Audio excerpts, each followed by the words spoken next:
हुकूमत ने यह फैसला किया है कि सुप्रीम कोर्ट के फैसले की रोशनी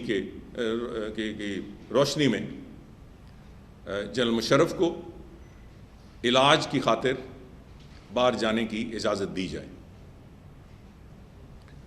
जैसे आप जानते हैं कि अदालत के सामने उनके वकला ने यह भी कमिटमेंट की है कि 4-6 हफ्ते इलाज के बाद जन साहब वापस आ जाएंगे।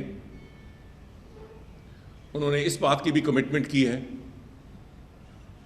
कि उनका इस केस को फेस करने का, अदालतों को के सामने पेश होने का पूरा इरादा है।